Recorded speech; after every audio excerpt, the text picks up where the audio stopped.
네, 안녕하세요. 앞 시간에 우리 이제 등기법 시작을 했죠. 오늘 진도 이어서 나가기 전에, 지난주에 공부한 거 있잖아요. 그거 복습을 하겠습니다. 일괄적으로 이제 복습을 하면은 시간이 그렇게 많이 안 걸리거든요. 이제 우리가 어느 정도 익숙해져 있는 내용이 있기 때문에, 어디에서 시작했냐면은, 자, 요거 보십시오. 이제 이 채권자거든요. 이 채권자가 채무자 B에게 이제 돈 1억을 빌려주는데 저당권 등기를 하고 이제 돈을 빌려주는 겁니다. 왜냐면 이제 채무자가 부동산이 있거든요. 그래서 요 채무자 소유 건물 등기부를 열면은 이제 갑구에 이제 표제부는 우리 그릴 필요 없었죠. 갑구에 이제 소유권 보존 또는 이전 등기가 채무자 앞으로 돼 있고, 자 이제 을구에 저당권 등기 들어가죠. 요 저당권 설정. 그 다음에 그 저당권자는 A 은행입니다. A 은행이고. 저당권자가 건물 주인에게 1억을 대출해 주잖아요. 자, 건물 주인 B에게. 요거 이해되셨죠? 이렇게 저당권 등기를 했습니다. 이렇게 채권자가 자기 앞으로 저당권 등기를 하고 이제 돈을 빌려줬는데, 변제기일이 도래했죠. 돈을 못 갚죠. 채무자가 채권자에게. 그러면, 채권자 어떡합니까? 고민하나요? 고민할 거 없다 그랬죠. 자, 요 사람은, 법원에 곧바로 가면 되는 겁니다. 요 법원에 가서 뭐 합니까? 저당권자는 자기 임의대로, 누구의 도움이 필요 없습니다. 그죠? 자기 임의대로 곧바로 이제 경매를 신청할 수 있는 강력한 권한이 있거든요. 요 저당권자가 자기 힘으로 임의대로 이제 신청할 수 있는 경매입니다. 임의경매. 임의경매 신청, 이게 정확한 법률 용어거든요. 요 경매 신청을 하면은 이제 법원은 어떻게 합니까? 법원은 이제 등기소, 등기관에게 뭐라고 합니까? 야, 임의경매 신청한 A, 얘 저당권자 맞더라. 그래서, 자, 저당권자가 신청한 그 임의경매 의심할 여지가 없어서, 자, 곧바로 신속하게 개시하기로, 결정을 하였다. 맞죠? 자, 임의경매 개시 결정 했으니까 그 내용을 등기부에 적어달라고 이제 촉탁을 하는 거 맞죠? 자, 요게 또 용어입니다. 임의경매 개시하기로 결정했다. 그것을 등기해달라, 적어달라, 촉탁했다. 임의경매 개시결정 등기 촉탁을 받은 등기관은요, 적어야죠. 촉탁을 받았으니까. 그래서 이 촉탁받은 대로 요 등기부 갑구에 있죠. 자, 그대로 베끼는 겁니다. 임의경매 개시결정이라고 적어라 그랬으니까 적어야죠. 임의경매 개시 결정 이렇게 적죠. 그 다음에 서울중앙지방법원 하면서 촉탁한 법원 이름도 적고 사건 번호도 적고 해서 요 등기가 실행됩니다. 그러니까 이게 결국은 뭐냐면은 채무자 소유 건물 있잖아요. 이 채무자 소유 건물이 매각 개시가 되었다. 이제 경매 물건으로 나왔다. 이렇게 알리는 거잖아요. 그래서 평소에 저 건물이 관심이 있었던 사람은 이 입찰 법원에 나가서 했죠. 이 경매 절차에 참여를 해보는 거죠. 그래서 이게 이제 한 번, 두 번 유찰되고 등등 해가지고요. 이제 요 C라는 사람이 결국은 3억에 낙찰을 받았다. 자, 여기서부터 해보셔야 돼요. 자, 이 낙찰받은 사람이 매각대금을 법원에 납부하고 이 사람은 곧바로 집에 가면 되는 거죠? 자, 집에 가면은 법원이 뭐라고 얘기하냐면은, 자, 이 건물은 우리 법원이 너한테 판 거니까 이 등기부 정리는 걱정하지 말아라. 자, 집에 가서 기다리다가 2, 3일 있다 인터넷 등기소에 접속해서 자, 등기부 한번 열람해봐라. 만족스러울 거다. 그렇게 얘기합니다. 자, 우리가 이제 요거 따져야 되는 겁니다. 뭐냐면은, 자, 이제 이 사람이 매각대금 납부하고 집에 갔을 때 이제 법원이 이제 취하는 행동들이 뭡니까? 우선은 매각대금을 받아가지고 이거 어떻게 합니까? 채권자들 배당해줘야죠. 채권자. 그래서 여기 을구에 있죠? 1순위 저당권자, 2순위 전세권자, 이거 다 부르는 거 맞죠? 다 부르는 겁니다. 불러서, 야, 너가 신청한 임의경매, 이거 이제 종료되었다. 내가 우리 법원이 잘 팔았다. 3억. 그래서, 네 채권은 충분히 회수할 수 있겠다. 이자까지 해서. 그래서 요 저당권자 배당해주고 2순위 전세권자 배당해주고 그러는 거잖아요. 그죠? 자, 그렇죠. 자, 그래서 돈은 그렇게 해결했고, 그 다음에 이제 등기부 정리는 어떻게 하겠습니까? 등기부 정리. 등기관에게 촉탁을 해야죠. 촉탁을 하는데, 자, 촉탁하는 등기가 뭐겠나요? 제일 중요한 등기요. 소유권 이전 등기요. 그래서 낙찰받은 사람이 매각 대금을 완벽하게 납부했다. 걔 소유권자다. 그러면서 소유권 이전 등기를 요 낙찰받은 사람 앞으로 이제 촉탁을 하게 되는데, 요 소유권 이전 등기의 원인은 뭐겠나요? 매매인가요? 매매? 매매가 아니라 매각이라고 적어야 됩니다. 그러면 이제 낙찰받은 겁니다. 자, 요 등기를 하나 촉탁을 해야 되고요. 그 다음에 뭐 촉탁해야 됩니까? 경매 절차가 종료되었잖아요. 경매 절차가 종료되었으니까 이제 이 건물 등기부에 경매가 개시가 되기로 결정했다. 이 내용 저 그대로 방치하면 안 되죠. 그래서 요거 말소 촉탁을 해야 되고, 그 다음에요. 이거 말소해도 되나요? 예, 어저께 이거 배당 받아갔거든요. 배당 받아갔으니까 이제 그 저당권 말소에도 불만이 없는 거죠. 이거 말소하는 겁니다. 이 법원은 이 세 개의 등기를 촉탁할 때 촉탁서 한 장을 사용합니다. 촉탁서 한 장. 이 촉탁서 한 장에다가 이 촉탁서 한 장에다가요. 요 말소 등기, 임의경매 개시결정 등기, 말소 등기, 그 다음에 소유권 이전 등기, 그 다음에 저당권 설정 등기, 말소 등기, 밑에 뭐 전세권 등기가 있었다면 전세권 말소 등기도 하겠죠. 자, 요런 등기를요, 여러 건의 등기를 한 장의 촉탁서에 적어서 일괄 촉탁을 해버리는 거죠. 요게 종전에는 없었던 규정인데, 그래서 종전에는 이 건건마다 촉탁서를요 다 개별적으로 작성했거든요. 그런데 이 법원 실무에서 되게 불편하다는 거죠, 그죠? 그래서 여러 건의 등기를 지금 한 장의 촉탁서에 일괄하도록 하는 이 규정도 우리가 저 본론에 들어가면 자세하게 공부를 할 겁니다. 그래서 이 한 장의 촉탁서에 일괄 촉탁을 해버리기 때문에 이게 순식간에 정리가 되는 겁니다. 확인하셨죠? 그래서 요 상황을 보는 겁니다. 이걸 더 굵직하게 본다면 뭡니까? 등기부에 저당권자로 등기된 사람, 등기부에 저당권자로 등기된 사람이 자기의 채권을 회수하는 방법 아주 간단하다. 아주 간단하다. 그거는 아주 강력한 권한을 갖고 있다. 이렇게 말해도 같은 얘기가 되는 거거든요. 그래서 요 용어들을 이 전체 절차 흐름에서 이제 이해를 한번 해보시는 거고, 이거는요 계속 적어 나갈 겁니다. 3월 달에도 할 거고 5월 달에도 7월 달에도 그렇게 할 겁니다. 익숙해집니다, 점점. 요 내용이었고요. 그 다음에 이제 이 상황. 이제 이 채권자가 채무자에게 돈을 이렇게 대출을 해줍니다. 그런데 채무자 소유 건물이 있는데도 저당권 등기를 안 하는 거죠. 저당권 등기를 안 하고 이제 돈을 빌려줍니다. 그러니까 이 채무자 소유 건물 등기부 갑구에 이렇게 소유권자로 등기는 되어 있지만은 저당권 등기를 안 했으니까 을구에 기록할 내용이 없어서 을구는 두지 않습니다. 이런 경우도 있죠, 그죠? 그래서 우리 집 아파트는 을구가 없다. 그 얘기는 아무런 빚이 없다. 이제 그걸 그렇게 표현하기도 한다는 거죠. 저당권 등기 안 했죠? 저당권 등기를 안 하고 이제 돈을 빌려준 상태에서 변제기일이 도래했는데 돈을 갚지 않았다. A는 어떻게 됩니까? 저당권자하고는 차원이 다르죠? 저당권자는 이렇게 임의경매 신청하고 집에 가서 기다리면 얼마 있다가 배당받으러 와라. 이제 법원이 부르지만은 얘는 그렇지 않습니다. 요 일반 채권자는 어떻게 되나요? 일단은 법원에 가야죠. 등기된 저당권자든 등기 안 된 저당권자든 최종 목적은 뭡니까? 채무자가 돈을 못 갚는다면은 채무자 소유 건물 경매 신청이잖아요. 경매 신청인 건데 얘는 저당권자가 아니기 때문에 임의대로 경매를 신청할 수가 없습니다. 판결이라는 강제적인 힘을 얻어야죠. 그래서 이 A는 이제 대여금 반환 청구 소송을 제기해서 이겨야죠. 이 판결을 얻어야 그 판결문을 보고 법원은 믿어주는 겁니다. 너 채권자 맞구나, 이렇게요. 그런데 이 대여금 반환 청구 소송이라는 본안 소송의 실효성을 확보하려면 뭐부터 해야 됩니까?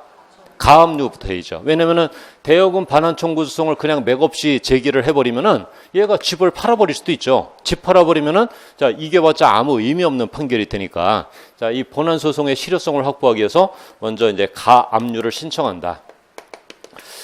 요 가압류를 신청하면은 법원은 등기관에게 어떤 등기를 촉탁합니까? 가압류. 가압류 등기. 여기는 등기란 말 없는 거 보이시죠? 가압류 신청입니다. 여기는 가압류 등기를 해달라고 촉탁을 한다. 그러니까 어떤 용어는 없다고 했냐면은 얘가 등기소에 직접 가서 가압류 등기를 해달라고 가압류 등기 신청한다. 그런 용어는 없다. 이거 기억나시죠? 이게요, 이 용어가 우리 이제 기출지문 저 뒤에 가서 이제 확인해 보면 아시겠지만은 되게 중요한 단어입니다. 이거 금방 확인할 수 있어야 됩니다. 가압류 신청은 얘가 얘한테, 가압류 등기 촉탁은 얘가 얘한테. 그러나 가압류 등기 신청은 존재하지 않는 단어다. 그래서 이 가압류 등기 촉탁을 받았거든요. 이 가압류 등기 촉탁을 받았으니까 또 등기관은 등기부에 그 가압류 등기를 해줘야 되겠죠.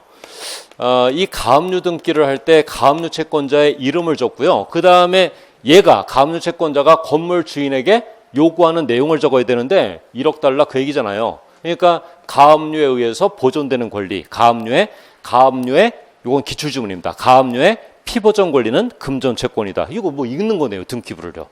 이해되셨죠? 자, 가압류에 의해서 보존되는 권리는, 가압류의 피보전 권리는 금전 채권이다. 그렇게 얘기하면은 당연하죠.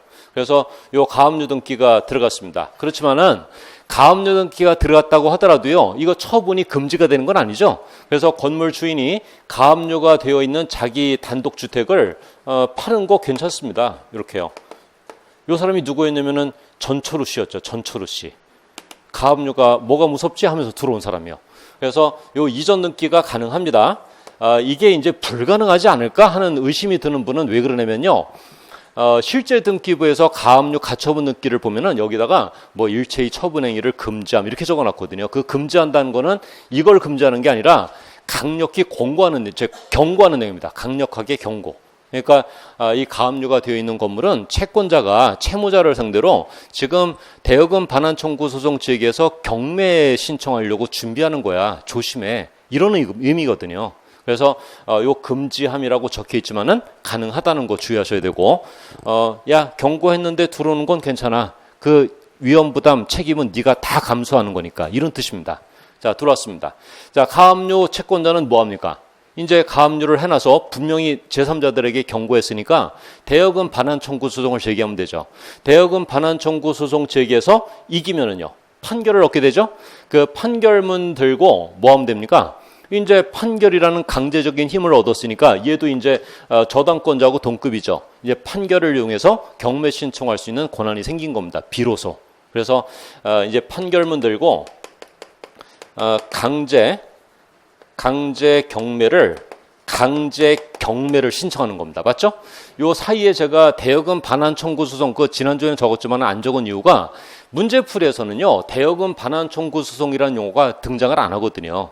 요 가압류하고 경매 요 사이에 끼어 있는 절차를 우리가 이해를 좀 해보려고 이제 말씀을 드린 것 뿐이지, 문제풀이반에서는, 등기법 문제풀이반에서는 대여금 반환 청구 소송이라는 그 본안 소송의 이름은 등장을 안 합니다. 그러니까 요 흐름만 이렇게 이해를 하시면 됩니다. 가압류하고 강제 경매한다. 요 사이는 그냥 간단하게 이제 절차를 이제 이해하면서 생략해 버리면 되는 겁니다. 요 이해하셨죠? 그래서 강제 경매 신청하죠. 이게요, 이 사이가 얼마나 복잡한 건데, 왜냐면은 이 대여금 반환 청구 소송 제기해서 1심, 2심 이기고 하려면요, 이게 뭐 1년 걸리고 막 그러거든요. 이 저당권자하고는 차원이 다르잖아요. 그래서 이 강제 경매 신청합니다. 이 법원에서는, 야, 재판에서 결국은 이겼구나. 너도 저당권자하고 동급이 됐구나. 그러니까 앞으로 너 돈 빌려줄 때 저당권자처럼 등기 좀 하고 돈 빌려줘. 그러면 굉장히 편리해. 그 얘기입니다. 법원은 이제 등기관에게 뭐 합니까? 강제 경매를 신청했으니까, 야, 얘 판결문 진짜더라, 확실하더라, 이제 얘 채권자 확실한데 하면서 이 판결에 의해서 강제 경매를 신청했으니까 그 강제 경매 확실한 거니까 개시하기로 자 결정을 하였다. 등기해라. 등기 촉탁을 하겠죠. 이 용어 익숙하시죠? 임의 경매 개시 결정 등기 촉탁이 아니라 이번에는 강제 경매 개시 결정 등기 촉탁입니다. 그래서 요 촉탁을 받은 등기관은 실행을 하겠죠. 여기다가 자 강제 경매 개시하기로 결정을 하였다. 이렇게 적겠죠. 자, 서울중앙지방법원 이런 식으로 적습니다. 그래서 경매 등기가 이제 실행이 되는 거죠. 그 다음에 이제 매각 절차가 진행이 될 텐데 낙찰을 받겠죠. 예를 들어서 또 한 D라는 사람이 또 3억의 낙찰을 받았습니다. 이제 낙찰을 받고 매각대금 납부하고 집에 가는 겁니다. 그러면 이제 법원에서는요, 이 매각대금을 이제 손에 쥐고 이번에는 누굴 배당해 주겠나요? 누구를? 얘가 채권자 아닙니까? 이해되시죠? 그래서 얘한테 야, 1억 이거 다 완벽하게 회수할 수 있게 되었다. 내가 건물을 3억에 팔았다. 그렇게 얘기합니다. 그래서 배당을 해주는 겁니다. 자, 배당을 해주고요. 그 다음에는 이제 법원이 이제 이 등기부를 정리를 해줘야 될 거 아닙니까? 이거 그대로 이해하셔야 됩니다. 이거 암기하면 안 되고요. 그대로 이해하시면은 문제 지문은 매끄럽게 읽어나갈 수가 있습니다. 어떤 등기 촉탁하겠나요? 당연히 저 낙찰받은 사람 앞으로 소유권 이전 등기 촉탁하는 거, 이거 당연하겠죠? 등기 원인은 매각, 요거 제일 중요하거든요. 이 낙찰받은 사람은 2, 3일 있다가 인터넷 등기소에서 등기부 열람할 때 요걸 먼저 확인할 겁니다. 진짜로 내 앞으로 소유권이 넘어왔나? 요걸 확인하겠죠. 그 다음에 뭘 촉탁합니까? 얘 배당받았죠? 그러니까 가압류 등기에 말소 등기 촉탁하는 겁니다. 그 다음에 얘요. 전철우 씨. 이거 말소 촉탁하는 거 맞죠? 법원이 야 이거 경고했는데 얜 또 뭐야? 그러면서 오늘도 들어왔네? 그러면서 말소 촉탁. 매각 절차가 종료된 거 맞죠? 그러니까 경매를 개시하기로 했다. 내용을 적어둘 필요가 없습니다. 말소 촉탁. 그러니까 가압류 등기의 말소 촉탁, 가압류 등기 후 그에 반하는 제3자 명의의 등기 말소 촉탁. 길죠? 보십시오. 그냥 가압류 밑에 있는 소유권 이전 등기 말소 촉탁. 그렇게 하면 되는데 우리 조문에서는 표현에서는 가압류 등기 후 그에 반하는 이 표현을 왜 쓰겠습니까? 가압류 등기 후 그에 반하는 제3자 명의 등기. 가압류 등기에 금지함이라고 적었거든요. 금지함이라고 적었는데도 들어온 등기 그런 뜻입니다. 가압류 등기 후 그에 반하는 제3취득자 명의 소유권 이전 등기. 말소 촉탁 해이죠. 말소 촉탁. 경고했는데. 그 다음에 얘는 거기에 대해서 야, 이 뭐야? 근데 내가 손해인데. 그런 말을 주장할 수가 없습니다. 그 다음에 강제경매 개시결정 등기 말소 촉탁. 낙찰받은 매수인 앞으로의 소유권 이전 등기 촉탁. 그대로 읽으셔야 됩니다. 이걸 어떻게 합니까? 가소, 강소 이렇게 하면 어떻게 합니까? 그걸. 그리고 지문에서 읽혀지지도 않을 겁니다. 아마. 그러니까 이렇게 해서 이제 등기부 정리를 하는 겁니다. 그러면은 낙찰받은 사람이야 아무런 문제 없죠. 등기부가 아주 말끔해졌구나. 매각 대금만 납부하니까 끝나는구나. 이렇게 보시는 겁니다. 지금은 요 저당권자가 돈을 빌려준 경우, 저당권자가 아닌 일반 채권자가 돈을 빌려준 경우 채권을 회수하는 방법 차원에서 이 두 가지 개념을 이해하시면 되고, 이 두 가지 개념을 이해하는 과정에 용어가 많이 쏟아지는데 여러분들이 어려워하는 용어들입니다. 심화반에서 제일 어려워하는 용어들이 이 용어들이거든요. 근데 이거는 반드시 이제 이해를 하시면서 절차를 반복하시면 충분하다. 요 말씀을 드렸고, 그 다음에 요거 확인하시면 돼요. 그 다음에 가처분 등기 있잖아요. 요것도 가처분 등기의 개념도 이해를 해야 우리 심화반 문제풀이에서 있죠. 이 지문들이 매끄러지거든요. 그래서 가처분의 개념도 정리를 해야 되는데, 이 가처분은 지금 진행한 요 내용하고는 전혀 다르다고 그랬죠. 전혀 다릅니다. 가압류 가처분, 가로 시작하는데 비슷한 애들 아니야? 그게 아니고요. 전혀 다른 개념. 그러니까 거기서 공통점을 찾으려고 한다거나 뭐 비교하는 표를 만든다거나 그거는 아무 의미 없는 얘기입니다. 그래서 요 가처분 등기는 어떤 내용이었나요? 여기 A가 역시 건물 주인을 상대로 뭘 주장하죠? 돈 달라. 그게 아닙니다. 소유권 내놔라. 권리다툼을 준비하는 겁니다. 그래서 요 비소유 건물 등기부 있죠? 갑구에 소유권자로 등기가 되어 있는데, 자, 이 상태에서 A는 뭘 주장하냐면은 소유권 내놔라. 건물 명도 소송을 제기하려고 합니다. 건물 명도 소송이라는 본안 소송의 실효성을 확보하려면은 마찬가지로 처분 권한을 제한시켜둘 필요가 있죠. 그래서 A가 맨 처음 법원에 가서 하는 일은 뭡니까? 가처분을 해야죠. 가처분.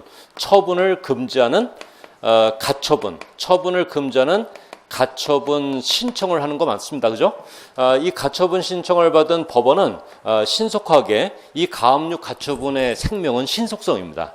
야, 다음 달쯤, 요즘 바빠서 하는데 다음 달쯤에 해줄게. 그러면 안 되는 겁니다. 그러면 그 상황을 알아차린 건물 주인이 이 건물을 신속하게 헐값에 팔아치울 수도 있거든요. 그래서 가처분 신청이 요건을 충족하면은요 신속하게 들어갑니다. 처분 금지, 가처분 등기를 해달라고 촉탁을 한다. 자, 그래서 가처분 신청 얘가 얘한테, 가처분 등기 촉탁 얘가 얘한테 한다. 용어입니다. 용어만 보면은 그 주체 대상이 저절로 떠올라야 됩니다. 용어만 보면은. 가처분 등기 신청 가능합니까? 가처분 등기 신청. 가처분 등기를 해달라고 얘가 신청하는 거. 그 용어 없습니다. 저 심화반 문제풀이에서요. 가처분 등기 신청이라는 단어가 들어가 있으면은 걔가 정답이 되는 경우가 굉장히 많습니다. 그러니까 용어만 정리하셔도 됩니다. 이 가처분 등기 촉탁을 받은 등기관은 촉탁받은 내용을 적어야죠. 그래서 여기다가 처분 금지, 가처분이라고 적죠. 자, 이때 가처분권자 이름하고요. 이제 가처분에 의해서 보존되는 가처분의 피보전 권리를 적어야 되잖아요. 가압류 등기의 피보전 권리는 금전채권이었는데 이 가처분 등기의 피보전 권리는 소유권 이전 등기 청구권이죠. 이렇게 적혀 있으니까 A가 건물 주인을 상대로 소유권을 내놓으라고 주장하고 있구나. A가 건물주를 상대로 돈 달라고 주장하는구나. 돈 안 갚으면 경매 신청하겠다고 압박하는구나. 이렇게 보는 거잖아요. 이해되셨죠? 예, 전혀 다른 겁니다. 금전 채권이고 권리 다툼입니다. 이 가처분 등기가 들어왔죠. 이 가처분 등기가 들어와도 가처분 등기 후 그에 반하는 제3취득자의 명의 등기는 가능하다 그랬죠? 그래서 가처분 등기 후 그에 반하는 이 표현 익숙해지셔야 됩니다. 그렇게만 쓰니까 가처분 등기 후 그에 반하는 제3취득자 명의 등기는 얼마든지 가능합니다. 위험해서 그렇지. 얘는 그 위험 부담을 감수하고 들어오는 자입니다. 그래서 보호받지 못합니다. 자, 들어왔죠? 그렇게 놓고 이제 가처분을 해놓은 다음에 A는 뭐합니까? 본안소송, 건물 명도소송 제기합니다. 그 건물 명도소송이라는 본안소송의 이름도 문제에서는 다루어지지 않습니다. 그러니까 그 용어는 중요하지 않습니다. 이렇게 놓고 소송 제기한다. 이렇게 됩니다, 사실. 소송 제기해서 이기죠. 이기면은 이제 얘 이름이 탄생합니다. 이름이 뭡니까? 이 가처분권자가, 자, 가처분을 한 가처분권자가 건물 명도소송에서 이기면은요, 얘 이름이 이제 승소한 가처분권자가 되는 거 맞잖아요. 맞죠? 이 승소한 가처분권자는 손에 판결문을 쥐고 있다 그랬죠? 이 판결문에는 이 건물의 소유권이 이제 A임을 확인한다. 그렇게 적어놨겠죠. 이 등기부에는 법적인 소유자가 B였지만은 그게 아니었군 하면서 이 건물 주인은 A다라고 판결이 나온 거죠. 이 재판을 통해서 소유권자가 된 겁니다. 명도소송에서 이긴 거죠. 그러면 이제 이 부분이 중요한 겁니다. 이 부분이 이제 우리 심화반에서 이제 여러 번 반복해서 다루는 원리인데, 이 승소한 가처분권자는 판결문 들고 어디 간답니까? 등기소 간다 그랬죠. 이 법원 간다 그러면 안 됩니다. 법원에서 판결문을 받았는데요, 지금. 법원에서 판결문을 받아서 법원 간다. 그런 말이 어디 있는데요? 이 법원에서 등기소로 가야죠, 등기소. 자, 승소한 가처분권자는 자, 판결문을 들고 등기소에 갔죠. 자, 가서 어떤 등기합니까? 이전 등기요. 이전 등기를 이렇게 승소한 가처분권자 명의로 소유권 이전 등기를 뭐라고 얘기됩니까? 단독 신청한다. 이 표현을 써야 됩니다. 단독 신청한다. 이거 법원이 촉탁해 주는 거 아니죠? 지금 법원에서 판결문을 받아서 등기소에 걸어왔잖아요. 걸어와서 등기관에게 판결문을 보여주면서 봤지? 내가 이긴 거. 그러면서 판결문을 보여주면서 야, 내가 이겼다는 것은 승소한 가처분권자가 이겼다는 것은 승소한 가처분권자가 주장한 내용, 승소한 가처분권자가 주장한 내용이 받아들여졌다는 뜻이야. 이렇게 얘기합니다. 그러면 등기관이 나도 안다. 그러면서 가만히 있으라고 그러면서 단독 신청을 수리해 주는 겁니다. 이거 주장한 내용이 이전 등기잖아요. 소유권 이전 등기 청구권. 맞죠? 그래서 이전 등기를 수리합니다. 자, 그러면서 승소한 가처분권자가 할 일이 또 있나요? 가처분 등기 후 그에 반하는 제3취득자 명의의 등기가 들어와 있으면은 요거 말소 등기를 동시에 단독 신청을 해야 되는 겁니다. 만약에 가처분 등기 후 그에 반하는 제3자 명의의 등기가 없다면 자기 앞으로의 등기만 단독 신청하고 집에 가면 되는데, 저런 등기가 있으면은 말소 등기를 동시에 신청을 하도록, 자, 요거 엄격한 요건으로 규정하고 있습니다. 왜냐하면은 이걸 왜 동시에 신청하도록 하냐면은 이 승소한 가처분권자의 소유권은 누구로부터 넘어가는 걸로 봐야 됩니까? B로부터 넘어가는 거거든요. B로부터. 그러니까 이거 말소하고 자기 앞으로의 등기를 하도록 해주는 겁니다. 요거 이해되셨죠? 네, 그래서 이렇게 해보십시오. 이렇게 하셔야 되고, 요거를요, 이해를 못 하시면 어떤 지문에서도 여러분들이 많이 헷갈리냐면은, 문제 지문에서 가처분 등기 밑에 있죠? 가처분 등기 밑에 승소한 가처분권자 앞으로 이전 등기를 단독 신청한다. 이러면 여러분들이 틀린다고 그러시는 분들이 계시더라고요. 왜 틀린다고 생각하냐고 하니까, 가처분 등기 후 그에 반하는 등기, 말소 등기도 함께 신청한다고 해야 되는데 이 말을 빼먹었답니다. 그거 아니죠? 이게 있으면은 말소 등기 신청하는 거, 없으면은 신청하는 거거든요. 이거 반드시 들어와야 되는 거 아닙니다. 사실 이 거래 실무에서요, 이런 사람이 있겠나요? 가처분이 뭐야? 가짜인가? 그러면서 들어오는 사람이요. 없습니다. 가처분이 있잖아요? 그러면 이 가처분되어 있는 아파트 안 들어옵니다. 시험 삼아서 말소가 되는 걸 내 눈으로 직접 확인하고 싶다고, 위험하다는 거 나 못 믿겠다고 하면서 들어오는 사람이 어디 있습니까? 전철호 씨나 그러지. 이해되셨죠? 그러니까 이 승소한 가처분권자 불허의 등기를 단독 신청할 때, 자, 이 제3취득자 명의 말소 등기도 함께 단독 신청한다. 그 말이 반드시 들어와야지 맞는다. 이렇게 하면 그 내용을 이해 못 하셔서 그런 겁니다. 자, 그렇게 해서 전체적으로 흐름을 보시면 되는 겁니다. 자, 가처분 등기 되셨죠? 자, 지금 칠판에서 요 세 토막 그림이 들어왔는데 여기에 그 용어들, 여러분들이 어려워하는 용어가 다 들어와 있습니다. 그래서 자, 요거를 막 이렇게 암기하려고 하지 마시고요. 이제 수업 시간에 다루어질 때마다 여러분들이 조금 더 집중해서 보시면은 이건 절차거든요. 이론이나 학설, 판례가 아니기 때문에 금방 익숙해집니다. 금방은 아니고요. 차차 익숙해집니다. 그래서 요거 지난주에 자, 이 부분을 좀 주의해서 정리를 했던 거고, 그리고 부기등기 얘기를 좀 했는데, 부기등기는 제가 복습을 안 할 겁니다. 왜냐면 부기등기는요, 이거는 이제 본론에 들어가면은 계속 이제 이 언급이 되면서 여러분들이 확인을 할 기회가 많거든요. 그래서 요 부기등기 얘기는 이제 일단 한번 이제 그렇게 자세하게 정리를 했으니까 지난주에. 자, 그건 생략하고, 자, 오늘 진도 나가려고 합니다.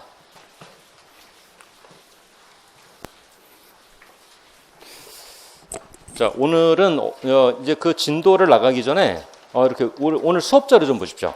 오늘 수업 자료 그 11페이지, 그 지난주 수업 자료 이어지는 페이지거든요. 그 11페이지부터 시작을 안 하고 22페이지부터 할 겁니다. 22페이지, 23페이지를 먼저 정리를 해야 11페이지부터 내용을 이해할 수 있거든요. 이 등기법이 이런 식입니다. 이게 그 첫 페이지부터 쭉 이해를 해 나가면은 문제가 없는데, 저 뒤에 있는 상속 등기나 유증에 관한 등기를 이해 못하면은 당장 그 등기부를 개설하는 소유권 보존 등기도 이해가 안 되는 상황이거든요. 이 등기법이 좀 어려운 이유 중에 하나가 이런 거거든요. 그래서 상속 등기, 22페이지의 상속 등기, 23페이지에 그 유언장을 작성하는 유증에 의한 등기. 자, 요걸 먼저 정리를 하려고 합니다. 요거 이해할 수 있거든요. 보존 등기 몰라도요. 그래서 요거 먼저 정리할 거고, 그런데 이거를 먼저 정리하려고 하니까 자, 우선은 용어를 하나 확인해야 될 것 같습니다. 이게 이제 1, 2월, 3, 4월 이제 정규 진도에 들어가면 여러분들 이제 민법에서 이미 그 용어를 정리하셨기 때문에 이런 절차가 필요 없는데, 포괄 승계인 좀 볼게요. 포괄 승계인. 이거 저 용어 정리입니다. 이건 가볍게 보십시오. 저 요 포괄 승계인 용어가 정리가 되어야 상속 유증 저 요게 또 이해가 되니까 이거 적을 필요 없습니다. 나중에요 저절로 알게 되고 요약집이나 기본서에서 당연히 확인할 수 있습니다. 이제 그 어떤 경우냐면은 여기 A가 건물 주인이거든요. 자, A가 건물 주인인데 이제 요렇게 건물 주인 앞으로 이제 등기가 되어 있습니다. 건물 주인 앞으로 등기가 되어 있고, 만약에 아버지가 돌아가시면은 그 사망한 때, 돌아가신 때 상속이 개시가 되잖아요. 상속이 개시가 되어서 이렇게 그 소유권 이전 등기, 그 매매가 아니라 상속에 의한 소유권 이전 등기를 하게 됩니다. 요 상속인을 포괄 승계인 그렇게 부릅니다. 민법 친족 상속편에가. 그래서 포괄 승계인 이렇게 부르거든요. 자, 포괄 승계인이 이 등기를 단독 신청하겠나요? 원래 그 매매에 의한 소유권 이전 등기는 매도인 의무자 등기 의무자하고 매수인 등기 권리자하고 공동 신청을 하는 겁니다. 맞죠? 이건 이제 차세히 이해가 됩니다. 자, 매매에 의한 소유권 이전 등기는 매도인과 매수인이, 등기법 용어로는 이전 등기를 해줄 의무가 있는 등기 의무자와 해달라고 요구할 수 있는 권리가 있는 등기 권리자가 공동 신청한다. 그런데 이 상속에 의한 이전 등기는 요건이 뭐냐면은 1번 아버지가 돌아가셨을 것, 2번 내가 그 아들 또는 딸이었을 것, 이게 요건이잖아요. 그러니까 이 등기 의무자가 사망했다는 걸 전제로 하는 등기거든요. 그러니까 이 상속에 의한 이전 등기는요, 상속인이 단독 신청한다, 포괄 승계인이 단독 신청한다, 등기 권리자가 단독 신청한다, 같은 얘기거든요. 이해되시죠? 그래서 상속인을 포괄 승계인 그렇게 부릅니다. 왜냐면은 이 민법에 이 포괄 승계인 용어가 이제 포괄 승계인 용어가 나면 이걸 3명을 지칭하는 용어거든요. 적어볼게요. 상속인이 포괄 승계인이다. 또 하나는요, 같은 원리가 있냐면은, 같은 원리가 뭐냐면은 그 합병으로 인한 존속 법인, 이런 편이 나오거든요. 이런 편 오늘 수업 자리에 다 있습니다. 합병으로 인한 존속 법인은 뭐겠습니까? 이런 거죠. 이제 A 회사하고 A 주식회사하고 B 주식회사하고 이제 합병을 하거든요. 합병을 하면은 이 A 회사는 합병으로 소멸을 하고 사망하고요. 얘는요 합병으로 존속을 하는 회사가 됩니다. 흡수 합병되거든요. 그렇게 되면은 아버지가 돌아가셔서 아들 앞으로 상속 등기하는 거고 원리가 같아지는 거 아시겠죠? 그래서 합병으로 소멸하는 회사에 재산이 있다면은, 건물이 있다면은 요 건물 등기부를 꺼내서 어떻게 되겠습니까? 이거 합병으로 소멸하는 회사에서 존속하는 회사 앞으로 이렇게 상속에 의한 이전이라 합병으로 인한 이전 등기를 하게 되겠죠. 이해되시죠? 그래서 포괄승계인이면은 아버지가 돌아가신 아들을 의미하기도 하고, 자, 회사가 합병되어서 소멸한 회사가 아니라 존속하는 회사를 의미하기도 한다. 같은 얘기가 되는 거 아시겠죠? 자, 또 하나, 요거는 설명을 길게 할 필요가 없습니다. 이건 여러분들이 기본적인 용어로 이해가 될 거거든요. 이제 유증인데요. 유증인데 포괄 유증을 받은 자하고 그 다음에 특정 유증을 받은 자, 이게 무슨 얘기냐면요, 이 포괄 유증을 받은 자, 특정 유증을 받은 자, A가 건물 주인인데 내가 사망하면은 이 우리 종로구 공평동에 있는 그 건물 특정합니다. 내 재산이 여러 개인데, 건물이 부동산이 여러 개인데 그 중에서 서울시 종로구 공평동에 있는 그 건물을 우리 둘째에게 주겠다. 이렇게 얘기하면은 이거 특정 유증입니다. 특정 유증이고, 내 재산이 많은데 부동산이 건물도 있고 토지도 있고 한데 내 재산의 25%를 막내에게 주겠다. 몇 퍼센트를 준다. 그거 포괄유증입니다. 포괄유증이요. 그런데 이 중에서 이 상속인하고 동급은요, 상속인하고 그 다음에 합병으로 인한 존속법인하고, 자, 동급인 사람은 누구냐면 포괄유증을 받은 자입니다. 이 세 명은요, 우리 조문에서 문제풀이에서 항상 같이 돌아다닙니다. 예를 들어서, 자, 요거는 아시죠? 상속인은 등기 안 해도 건물 주인 되는 거 아시죠? 등기 안 해도 아버지가 돌아가신 때 상속이 개시가 된다고 하잖아요. 보통은 매매의 경우는 매매라는 법률 행위를 했다고 해서 소유권자가 되는 게 아니라 매매를 한 다음에 등기의 형식을 반드시 갖춰라. 등기의 형식이 엄청 중요하다. 형식주의, 성립요건주의 그러잖아요. 그래서 매매를 한 사람은 매매를 했다고, 매매계약서 도장 찍었다고 집주인 되는 게 아니라 이전 등기를 해야 되는 겁니다. 그러나 상속의 경우는 그렇지 않습니다. 이 상속 등기 형식 중요하지 않다. 아버지가 돌아가시면 건물 주인 되는 거다. 그 얘기잖아요. 마찬가지로 존속법인도 그렇습니다. 합병으로 인한 회사가 합병되었을 때 존속법인은요, 소멸한 회사의 재산 건물 주인 되는 겁니다. 마찬가지로 포괄유증을 받은 자도 그렇겠죠. 같이 돌아다닌다고 했잖아요. 그러니까 내가 사망하면은 내 재산의 20%를 우리 막내를 주겠다 하고서 이 유언장을 작성한 사람이 사망을 하면요, 사망한 때 그 25%가 막내에게 가는 겁니다. 등기 안 해도요. 그런데 특정 유증을 받은 자는 그렇지 않습니다. 특정 유증을 받은 자는 내가 사망하면은 그 아파트를 얘 줄 거야. 그러면은요, 그 등기를 맞춰야 되는 겁니다. 민법 187조가 적용되는데 얘는 186조 원칙이 적용되는 겁니다. 아무튼 지금 그 얘기를 자세하게 하려고 하는 건 아니고요. 지금 요거 용어가 우리 지금 상속등기 공부할 때 좀 필요한 용어여서 일단 발췌해서 정리를 하는 겁니다. 특정 포괄, 요 조금 더 얘기해봐. 그럴 필요 없습니다. 나중에 알게 됩니다. 자, 됐죠? 자, 그러면은 포괄 승계인 하면은 포괄 승계인은 3명이다. 일단은 상속인, 합병으로 인한 존속법인, 포괄유증을 받은 자를 저렇게 부르는구나. 일단 이제 용어 정리를 하는 거죠. 그렇게 하고 이제 시작을 하려고요. 자, 22페이지 상속등기. 이거요, 수업을 지금 어떻게 진행을 할 거냐면은, 이거 등기법이긴 해도요, 우리 3, 4월, 5, 6월에 진행할 심화반 수업하고 제가 똑같이 진행을 하려고 합니다. 요거 이제 요 입문 강의에서 요만큼 수업하고 1, 2월 정규 강의 조금 더 플러스하고 하면은요, 일관성이 없고 여러분들 입장에서는 산만해집니다. 어디까지 끝이 어디야 도대체, 뭐 이렇게 되거든요. 그러니까 입문 강의긴 해도요, 요 상속 등기에서 우리가 1년 동안 공부할 내용은 이거구나, 그냥 한꺼번에 다 보시는 게 훨씬 낫습니다. 그러니까 그걸 감안하고 보셔야지, 야, 이거 다음 주부터 나오고 싶지 않은데 막 그러지 말고요. 그냥 편안하게 보십시오. 계속 요 정도를 반복해 갈 거니까. 이거 시작할게요, 이제. 요 상속등기, 유증등기, 이거 이해를 해야 우리 다시 첫 페이지 11페이지에 들어가서 보존등기를 순서대로 해나갈 수가 있습니다. 내가 해볼게요. 지금 이 A가 누구냐면은, 중요하지 않습니다. 그냥 A라고 하죠. 자, 이 건물 주인이 건물을 신축합니다. 자, 건물을 신축하고 건축물 대장은 만들겠나요? 건축물 대장을 못 만들면은 이거 뭐가 건물이거든요. 건축물 대장을 만들었습니다. 그리고 우리 지난주에 공부했지만은 건축물 대장을 만들고 그 대장을 들고 등기소 간다 그랬잖아요. 등기소 가서 등기부를 개설해달라. 그 등기부 개설했습니다. 보조 등기가 되었다 그 말이겠죠. 이거 등기된 건물이거든요. 자, 등기된 건물이어서 등기부를 열면은 여기에 소유권자로 등기가 되어 있고요. 등기가 되어 있다. 이 건물은 대장은 반드시 있는 겁니다. 대장이 없는데 등기부가 있다. 그건 있을 수 없는 얘기거든요. 대장이 없으면 등기부 안 만들어줍니다. 자, 됐죠? 자, 등기된 건물, 대장이 있는 거야 없는 거야? 있겠죠. 그 말입니다. 그래서 등기된 건물을 보유하고 있던 A가 아버지가 돌아가셨다. 그러면 돌아가신 때 상속이 개시가 되잖아요. 이 상속인들 보십시오. 이 상속인들 등기법은 뭘 규율합니까? 이럴 때 이 등기된 건물을 소유하고 있던 아버지가 돌아가셨을 때 상속인들은 등기소에 가서 어떤 등기를 해야 되고 그 등기는 누가 신청을 해야 되고 신청할 때 어떤 서류를 들고 가야 되고 그 얘기입니다. 절차법이니까요. 이해되시죠? 그게 등기법의 전부입니다.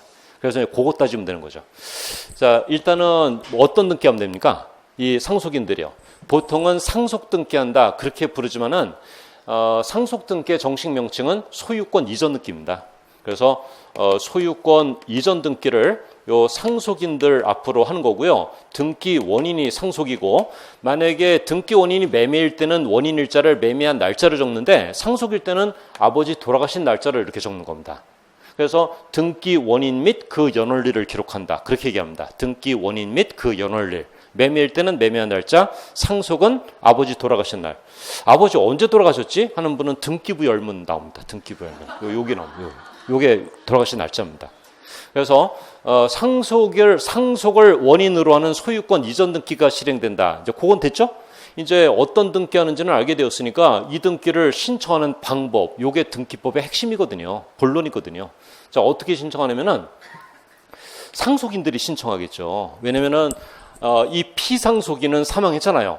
피상속인은 사망했으니까 요 상속인들이 공동 신청합니까? 단독 신청합니까? 해보십시오. 자, 상속인들이 단독 신청합니까? 아니면요.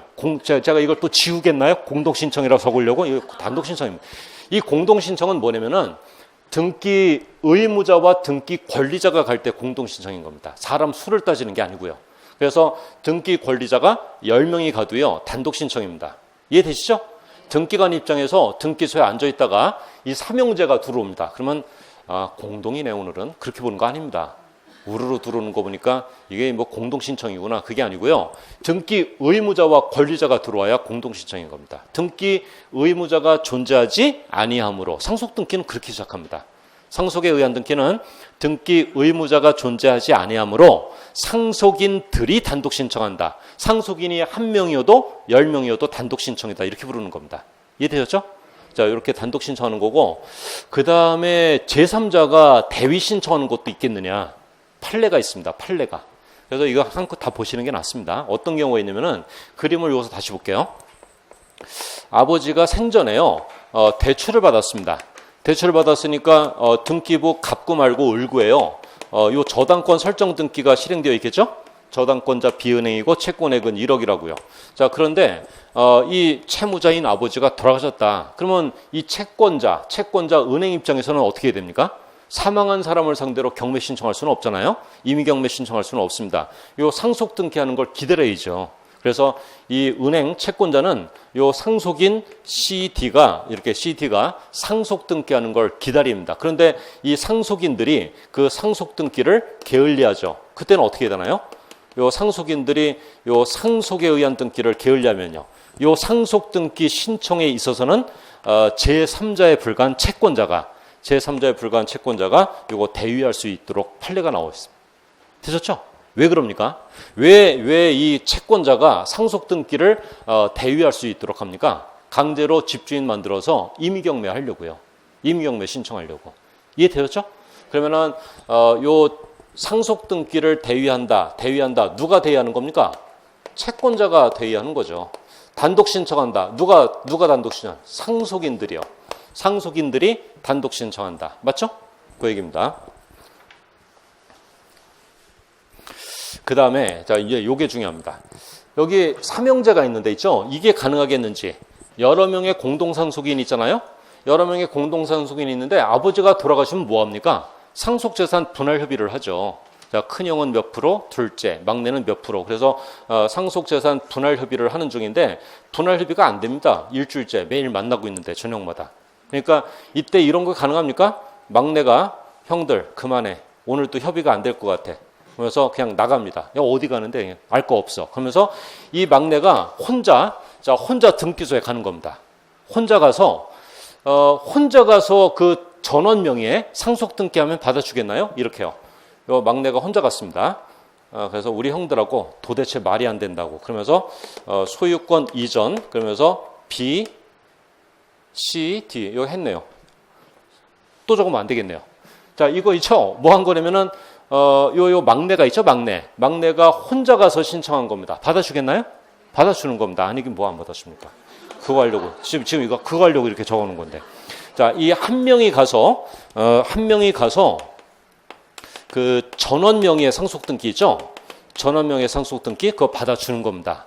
왜냐하면은 이게 민법에 분할 협의가 이루어지면은 그 협의 내용대로 등기를 해주게 돼 있습니다. 예를 들어서 이 사람들이 상속재산 분할 협의서를 써가지고 이 삼형제가 사이좋게 오잖아요. 그러면 등기관은 분할 협의서에 적힌 지분을 그대로 베끼는 겁니다. 큰형이 많이 갖기로 했구나. 90%, 5% 베낍니다. 베끼는데 만약에 이 세 명이 다 안 오고요. 혼자 왔다. 그러면 등기관은 어떻게 판단하냐면은 이 집은 분할 협의가 안 되는 집이구나. 분할 협의가 안 될 때 그때는 민법 규정을 찾아봐야 되니까 뭐라고 적혀 있겠습니까? n분의 1로 나누라고 돼 있잖아요. 그러니까 이 삼형제 중에서 한 명이 오면요. 동일한 지분으로 법정 상속 등기가 되는 겁니다. 이해되셨죠? 그거 받아준다니까요. 그냥 혼자 가면 되는 겁니다.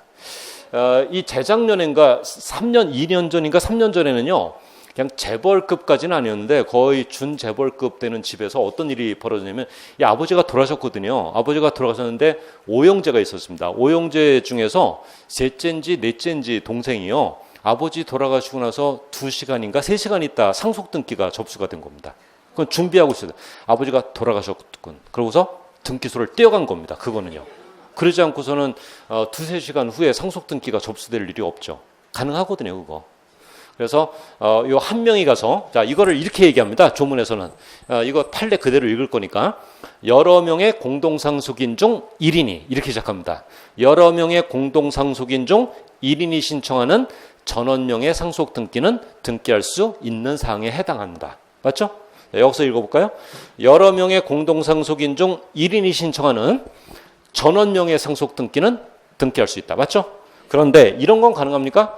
한 명이 가서 막내가 혼자 가서 자기 지분만에 관한 상속 등기는 가능하겠나요? 이렇게요. 형들은 모르겠고 내 등기, 내 지분만 등기해달라고. 나 50%라고. 우리 삼형제 중에서 내가 제일 효자였다고. 그러면서 50%를 적어달라고. 형들은 알아서 협의를 해서 올 거고. 이건 안 받아줍니다. 그래서 여러 명의 공동상속인 중 1인이 신청하는 자기 지분 이렇게 얘기합니다. 여러 명의 공동상속인 중 1인이 신청하는 자기 지분만의 상속 등기는 등기할 수 없는 사항이다. 요 상속 등기 신청 방법 절차에서 있죠. 얘가 지문의 99%입니다. 얘가요. 요 등기 신청 절차에서는 대부분의 지문을 구성합니다. 되셨죠, 이거? 그래서 요거 좀 정리를 해보십시오. 등기 신청 방법은 이게 답니다. 자, 첨부서류 볼게요, 이제. 이 상속등기 있죠? 상속등기하러 갈 때 일단 이제 뭘 들고 가야 되는지 이제 한번 따져볼게요. 상속등기하러 왔다 그러면 등기관은 우선 뭘 요구하냐면은, 야, 상속등기를 하려면은 아버지가 돌아가셔야 되는 건데, 돌아가시기 전에 상속등기는 불가능한 거야. 아버지가 돌아가셨다는 사실, 너가 그 아들이었다는 사실, 그 두 가지를 입증해봐. 이렇게 얘기합니다. 입증해봐. 그럼 뭘 들고 와야 됩니까? 가족관계 증명서요. 그래서 상속이라는 등기 원인을 증명하려고 가족관계 증명서, 이거 뭐 가족관계 기록상에 관한 증명서, 가족관계 증명서 다 같은 얘기입니다. 자, 이거 제출해야 되겠죠? 여기에 아버지가 돌아가셨다는 사실과 내가 아들 또는 딸이었다는 사실이 입증되거든요. 그래서 이거 보면은 이거 보고서 등기원인을 상속이라고 적어줍니다. 이거 제출해야 되고요. 그 다음에 또 보십시오. 등기관 입장에서 이 상속 등기를 신청할 때 뭘 적어야 되냐면은 이 상속인들의 인적사항을 적어야 되잖아요. 성명, 주소, 주민번호 그거 적어야 되겠죠? 그래서 주민등록 등본 또는 초본이 필요한데 그거를 우리 등기법 용어로는 주민등록 등초본 그렇게 얘기 안 하고 주소를 증명하는 서면, 주소 증명서면 이렇게 얘기합니다. 주소 증명서면. 됐죠? 주소 증명서면 들고 와라. 왜냐면은 이 등기부에 적어야 되니까요. 인적사항을 적어야 되니까 그거 요구할 거 아닙니까? 이게 없으면 적을 수 있나요? 이거 없으면 못 적죠. 이름은 뭔데? 말해봐. 발음이 정확하지 않다고 하면서. 똑바로 말해봐. 그러면서 베껴 적는 게 아니고요. 이 서류가 들어가야 이걸 보고 베끼는 거거든요. 이거 필요할 거 아닙니까? 그 다음에 토지거래 허가증 같은 거, 농지 취득 자격 증명 같은 거. 자, 요건 필요하겠나요? 자, 요건 필요하겠습니까?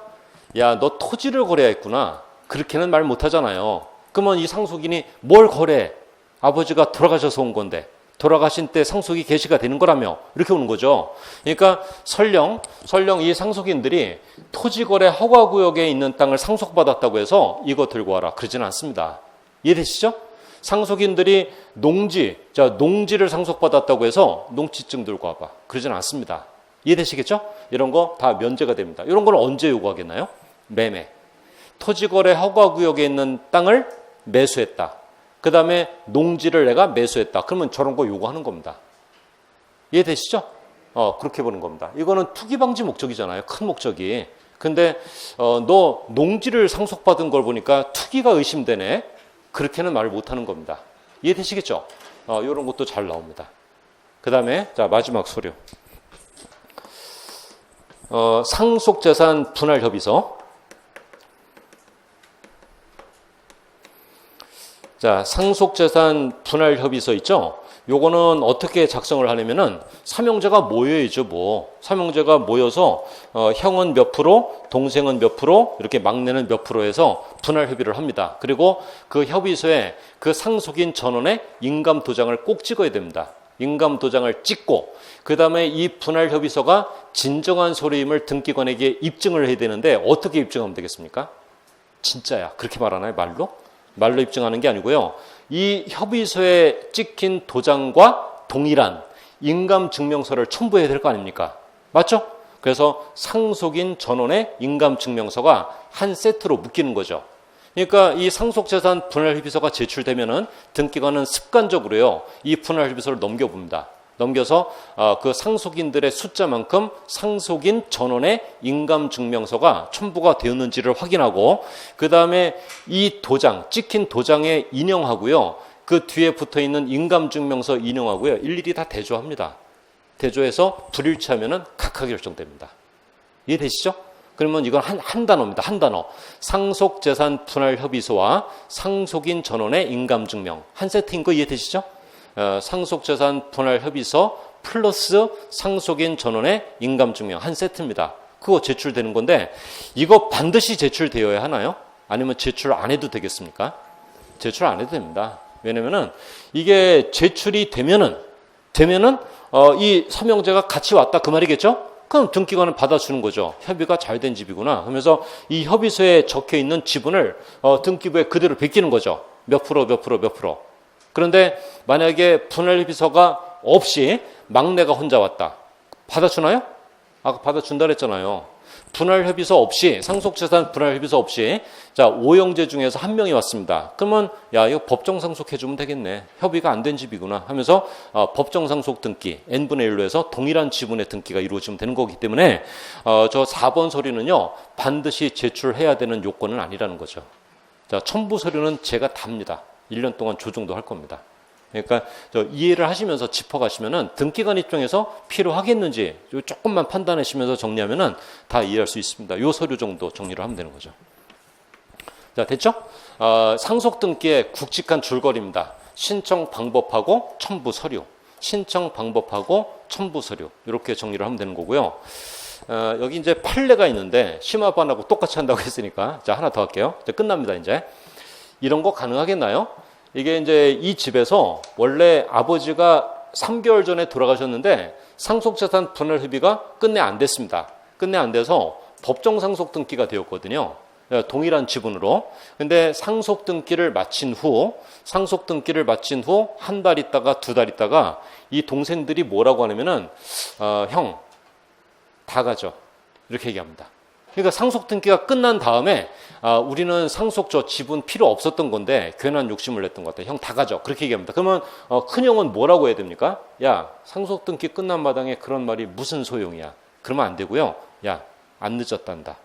그러면서 저기 그 상속재산 그 포기각서를 작성한 다음에 이 동생들을 데리고 등기소 가면 되는 겁니다.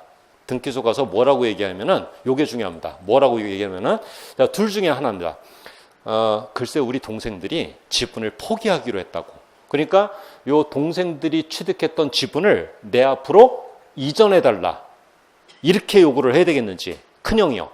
아니면은 이전을 할 것 없이 우리 이 동생들이 지분을 포기했다. 따라서 2달 전에 실행했던 상속 등기 잘못된 거야. 등기가 되는 얘기입니다. 이거 잘못된 거야.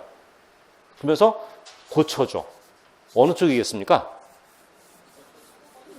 여기를 보시면서 고쳐줘. 그렇게 얘기하는 겁니다. 경정등기. 왜냐하면 상속 등기가 마친 후에도요. 상속재산 분할 협의가 있게 되면 그 분할 협의가 있었던 시점은 아버지가 돌아가신 시점으로 소급하도록 돼 있거든요. 소급하도록. 그래서 이거 큰형을 위한 판례입니다. 큰형을 위한 판례. 만약에 동생들이 취득했던 지분을 이전하는 방식으로 저 등기부를 정리하면은 각종 세금 복잡한 절차가 뒤따라오죠. 그런데 그렇게 안 하고 지난달에 마쳤던 상속 등기 잘못된 거야. 봐, 포기각서 봤지? 등기관한테. 그러면서 고쳐줘. 경정 등기를 해야 되는 겁니다. 자, 들어보십시오. 상속 등기를 마친 후 여러 명의 공동상속인 중 나머지 사람들 있잖아요. 나머지 이 사람들이 자기의 상속 지분을 포기했을 때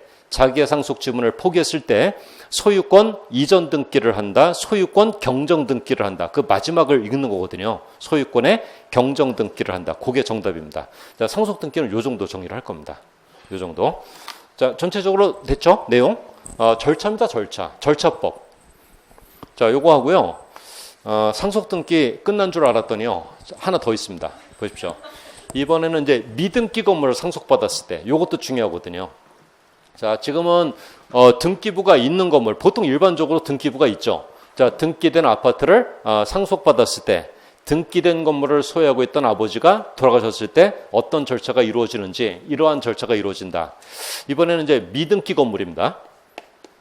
요 A가 소유하고 있는 건물인데 미등기죠. 미등기. 건축물 대장은 있겠나요? 건축물 대장이 없으면요. 상속도 안 무거워서요. 그건 나올 일이 없습니다. 그러니까 이 건축물 대장 얘기는 할 필요가 없는 게요. 등기법 시간에 건물이 나왔다. 그건 건축물 대장이 있는 겁니다. 미등기 건물이냐 등기된 건물이냐 그건 따집니다. 그런데 대장이 있느냐 여부는 안 따집니다. 대장이 있다는 것을 전제로 하기 때문에. 그러니까 그 얘기는 이제 우리 할 필요 없는 겁니다. 그래서 등기부는 없지만은 대장은 있죠. 대장은 잠깐 볼게요. 있으니까. 요 건축물 대장을 열면은 부동산에 표시가 있고, 자, 건물 주인이 적혀 있겠죠? 이렇게 되어 있습니다. 이렇게 있는데 이 사람은 대장이 개설되었으니까 등기부도 개설할 수 있지만은 등기부는 개설하고 있지 않습니다. 미등기인 채로 보유하고 있다가 이 아버지가 돌아가신 거죠. 그러면 돌아가신 때 역시 상속이 개시가 됩니다. 상속이 개시가 되죠. 자, 미등기 건물을 보유하고 있던 아버지가 돌아가셨다. 어떤 절차가 이루어지냐? 누구 앞으로 어떤 등기를 해야 되고, 누구 앞으로 어떤 등기를 해야 되고, 그 등기는 누가 신청하느냐? 또 그 얘기를 하는 겁니다. 등기법은요. 자, 보십시오. 이게 먼저 보존 등기를 하려면은 이 보존 등기를 하려면 누가 신청할 수 있겠나요? 이거 이제 이따가 둘째 시간에 자세하게 나오겠지만은 대장상의 소유자 있죠? 이 대장의 소유자로 등록된 자가 소유권을 명백히 입증할 수 있는 사람이기 때문에 대장의 소유자로 등록된 자가 보존 등기하는 겁니다. 원래요. 그런데 이때는 아버지가 돌아가셨으니까 사망한 사람 앞으로 보존 등기 하는 건 불가능하잖아요.